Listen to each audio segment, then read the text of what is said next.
Yo and welcome to another video. As you can see in the title, it's finally here, the first matchup guide for Aurora. I was thinking a lot on how to make this series pleasant to watch but also good to learn from, and made it my goal to find a good mixture of explaining you while showing you how I do it. Also wanted to show you my point of view so you can see my clicks and how I control my champion in a given situation. All games and examples are played on my main account, which means opponents are ranging between master to challenger. A small disclaimer, everything I say is my experience and how I tackle going into these matchups. I'm sure there are multiple ways with different setups and mindsets that you can go for, but keep in mind a lot of decisions are made given that my opponents know how to punish bad or unoptimized decisions. Also in this series, I'll focus on difficult to skill dependent matchups, since I'm sure everyone knows how to beat a Garen in lane with Aurora, right?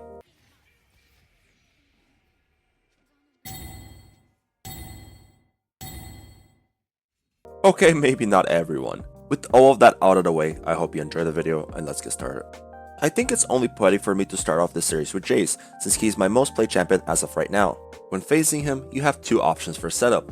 Either go for the Grasp Tree plus Precision or Sorcery secondary, or Comet with Domination secondary. If you go for Grasp, you're a lot stronger during the laning phase, allowing you to step up for more alt attack trades, but Grasp is basically non-existent later on into the game.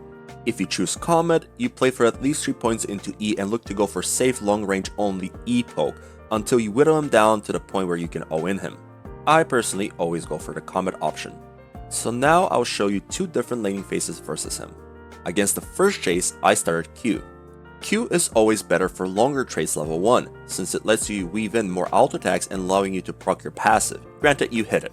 Alternatively, when you start Q and Jayce doesn't seem like he wants to trade, you can use the Q to gain the priority by using it on the minions, and Jayce can't really match that. If you do that, make sure you respect him, since if your Q is on cooldown, he can look to go on you. Make sure you hide behind minions and use the fact that you outrange him. Pay attention to his champion if he's about to use Shock Blast, since you want to go a little bit more behind minions if he does, so the array of effect doesn't hit you. Also, after level 2, he can start using Acceleration Gate, which increases both the damage and the splash from his Shock Blast, so make sure you stay even more behind the creeps. As you can see, I'm slowly poking down his HP and mana pool, making it pretty hard for him to play the game.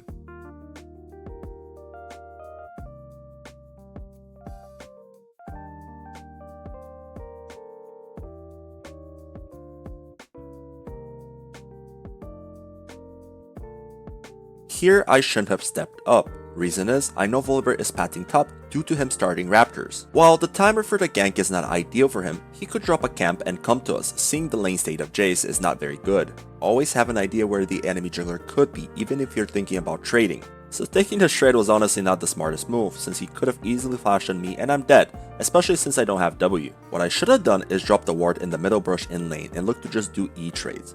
The wave is already in a good position, so I don't need to do anything, just let it push to me.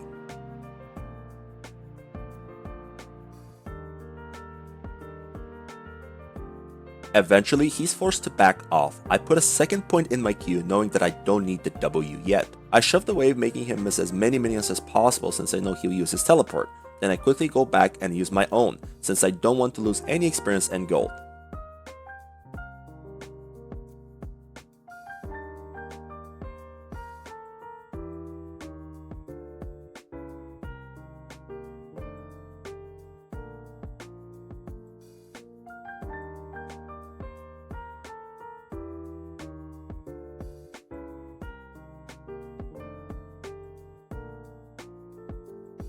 Notice how I'm letting the wave stay on my side, so I'm never in any danger of getting ganked and forcing the Jayce to step up to CS, in which case I can use this time to safely poke. Also at any point if my team decides there's a gank angle, they can go for it. Eventually, I make a move, seeing that my Alistair wants to go for a play. Trading obviously wasn't the best since I got hit by his EQ, so dodging or avoiding it generally makes it a lot easier. But knowing full well that my team is topside, any trade in which I don't die is good, since it sets them up for a dive or a gank.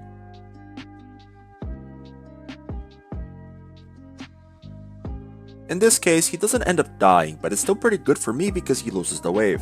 Fast forwarding a bit, I keep doing the same thing I've been doing, outranging the Jayce and hitting him with abilities every time he steps up. Also, utilize the bushes. Whoever has bush control is basically like having the high ground. This continues until he oversteps and I end up finding lethal on him.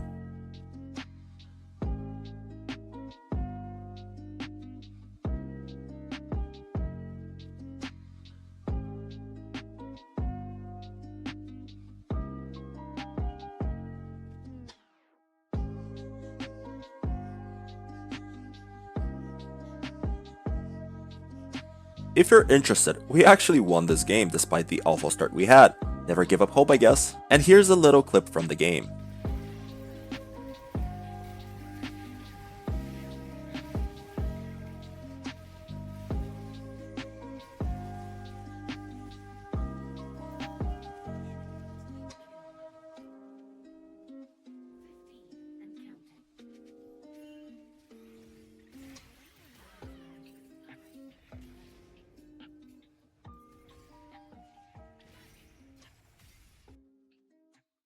That wasn't anything too fancy, of course. If you're enjoying the video so far, I highly encourage you to subscribe since I plan on releasing a lot more similar content. Also, let me know if you did by liking the video and let me know anything I can improve on down in the comments or in my Discord server, link down below. Moving on to the next game. In this one I'm facing a more experienced Jayce. Now, one thing I forgot to mention in the previous game is you always want to take control over the first bush in lane at the beginning of the game. It's extremely important to not face check it if possible. In this case, I was late due to us doing some level 1 shenanigans and I'm forced to walk into Jayce if he's there. But in any case, you always need to clear it so you can have a better time CSing and also trading. Drop a ward in it if he insists on controlling it. Pay attention to how I don't level up an ability until I need it. Reason is, I'm not sure how Jayce wants to play the lane yet. He might want to be very aggressive early on and try to go behind my minion wave in an attempt to zone me off of experience. If he does that, I want to start Q like the other game since it's better for trading someone up close. When I see that he's playing very far back, I can get E and start poking him. And also play for my mana flow band. Since I started E, he can get the push in. You might be asking, why did I let him push this time around, and the reason is very simple. Jayce versus Aurora first couple levels is skill dependent, but you don't need to take the trades if you don't want to. If the enemy Jayce is smart and realizes you're weak with E start, he can bully you out of a few CS worth of gold, but not experience. So for the sake of a stable early, you can just start E like here and play from afar and wait for your arriving waves of minions to step up. Now with the new season, early priority isn't important due to cheater recalls not existing, so prioritize having a safe, stable early laning.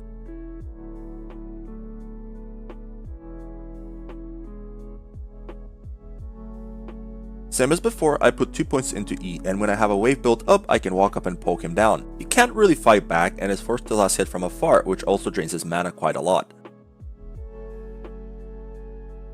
Very important, notice how I ping the dive very early.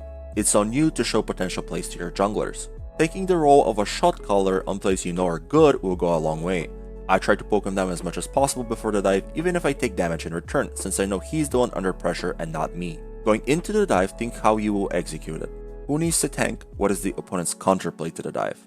Generally, as Aurora, it's better that you take the aggro from the tower. Reason is, you're a range champion so you don't need to go in too deep to deal damage to him, meaning that you can drop the aggro very easily. I did want to get the aggro, but the Skarner landed an auto attack just before I did, which wasn't too good on his part because it forced him to flash out.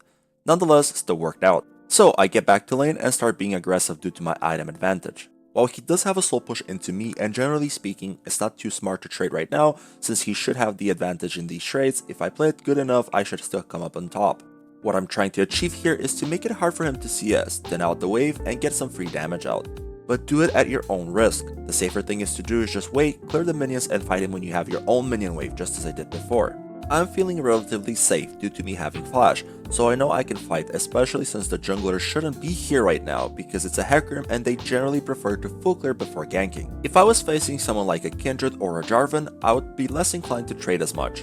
I do know he's also pathing to bot and the wave isn't ideal for him to look for a gank. As you can see, even with just a tier, Jayce with grasp is no joke, so if you do small trading errors, you will be punished, so take it slow and do what I did the previous game and mainly go for E-poke. Eventually, Los Ratone's jungler Velia shows up in my lane on his signature Hecarim and tries to help Jayce out. Luckily for me though, I love dropping lane wards.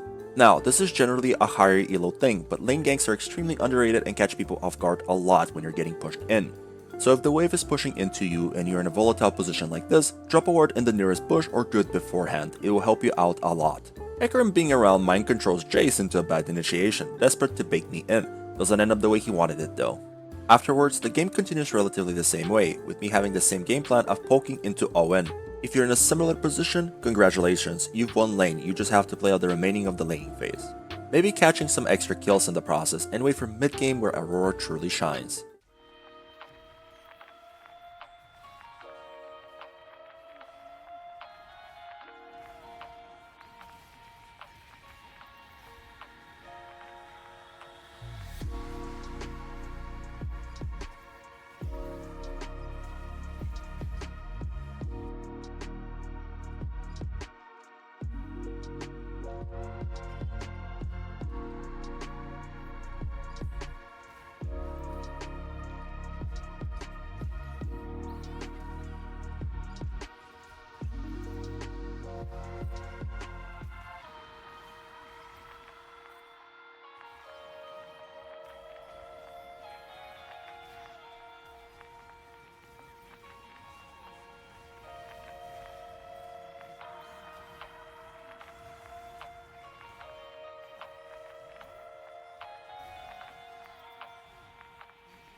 Outside of lane, always remind yourself what your win condition is and what your strong and weak sides are. In this case, Jayce is better than you in side laning, so try to avoid doing it too much. Catch side waves and look to quickly be where the next big potential fight might be, planning out proper teamfight entry angles and targets. Lastly, my final thoughts on this matchup that it's skill dependent and it's slightly Jayce favored. Here's a small summary of the things that we talked about in this video and maybe something more that I forgot to mention. Jayce is extremely strong in the laning phase due to his oppressive nature in terms of trading. If you're not careful as Aurora, you might get engaged on when you shouldn't, so think twice whether the trade is on your preferred terms. Currently, Jayce goes mainly grasp and tanky, but it doesn't matter what rune or build he goes for, he will always be a natural problem for Aurora, due to the above reason and also the fact that he's extremely flexible when it comes to runes and builds. That's why make sure you learn from your errors. When something goes right, keep doing it until it doesn't, then you need to adapt and improve. And that's the end of the video. I hope you guys enjoyed, and it really took me a while to connect the puzzle pieces on how I wanted this to shape out. I really wish it came across as entertaining but also a good learning source material. So let me know how I did and if I should continue with this style of matchup guides.